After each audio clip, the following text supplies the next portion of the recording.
Welcome to Full Court Tennis Advantage. I'm Brian Teacher, Australian Open champion and founder of the Full Court Tennis app. Today, we're going to go deep on one of the most underappreciated skills in the game, the mental game. Specifically, what makes Novak Djokovic such a force under pressure, and what can we learn from his ability to remain calm, focused, and emotionally balanced even in the biggest moments? Novak often talks about playing the match in his mind before he steps on the court. He visualizes himself as the winner. He doesn't rely only on his physical strength. His power comes from willpower, clarity of the mind, and the ability to clear out negative emotions before they interfere. He calls it a constant battle within, even more than what happens outside the lines. If you ask Novak, how do you internally experience the situations when you're under pressure? How do you accept them or live them? Well, he answers his goal is to switch off the noise of the crowd, the moment, and be totally present. So how does Novak get himself calm and centered before big matches? Through years of visualization, breath work, and emotional awareness. He doesn't try to pretend fear or doubt doesn't exist. He acknowledges them as part of him and uses them as fuel to feel present and energized. His practice isn't rigid or formulaic. It's about listening inward, doing what he needs in the moment, journaling, meditating, talking to his team, or consulting his life and spiritual coaches. It's all about tapping into his emotional self and using that energy positively. When Novak faces pressure, the first tool he turns to is his conscious breathing. He says it's the simplest and most effective thing anyone can do. It's how he deals with fear, doubt, and distraction.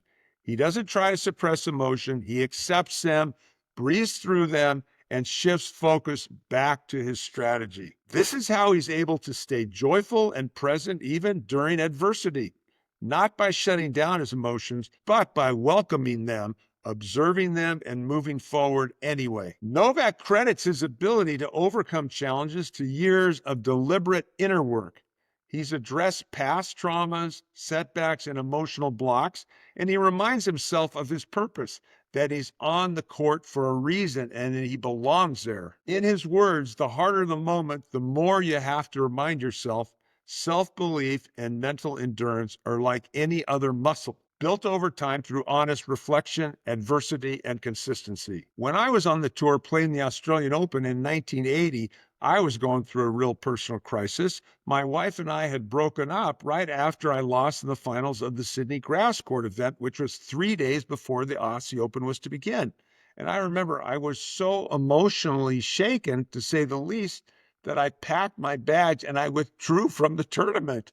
And I had a cab waiting to pick me up in 20 minutes when I got a call from her father telling me to reconsider. Don't bother coming home. You should stay and play or go on vacation. So I thought, oh man, I'd better stay and play because I don't want to go on vacation. So I called the tournament director, and fortunately he let me back in the event. And that was the one major championship I won. That was pretty amazing. And I remember it was very tough going in the early rounds as I was fighting my own demons of doubt in my brain and having a lot of trouble staying present on the court in the early rounds of the event. But with each round, I was able to get more and more focus and more belief and start applying more focused energy and visualization to what I should be doing to win instead of feeling sorry for myself. Personal issues and doubts are definitely not a good recipe for successful tennis. And because of the mental base I had built previously in the months before, I had a lot of inner strength built up from my daily meditation practice and doing creative visualization. And it had been helping me play my best tennis up to that point. I remember sitting in the cross-leg pose with my back straight, breathing for 20 to 30 minutes a day, clearing out any negative emotions. Then I visualized how I was going to play each opponent. I saw myself winning exactly like Novak does today, and it worked. I also remember being at Wimbledon for this first time, about ready to walk on to play on the center court, and I was so nervous. I was warming up and I saw Martina Navratilova play, and she'd already won Wimbledon many times. And I asked her, I said, do you still get nervous? And she said, oh yeah, Brian, I'm worried I'll lose 0-0. And I said, well, how do you overcome it? She says, I just stay really focused and keep my strategy, and that keeps her grounded. And that moment stuck with me forever. Over the years, I've practiced yoga daily and meditation for more than 50 years. Even as my body wears down from years of competition, yoga and breathing has helped me maintain balance, clarity, and fluid movement. Novak Djokovic isn't just the greatest player of all time. He's one of the greatest thinkers and mental athletes tennis has ever seen. His discipline around breathing, visualization, and mental clarity is what sets him apart. And from my own experience, I know firsthand the power of these tools: breathing, stillness, visualization, accepting what you feel, not running from it. If you want to become mentally stronger, there's no shortcut. It takes consistent effort, self-honesty, and discipline. But it's possible and it works. Thanks for listening to Full Court Tennis Advantage.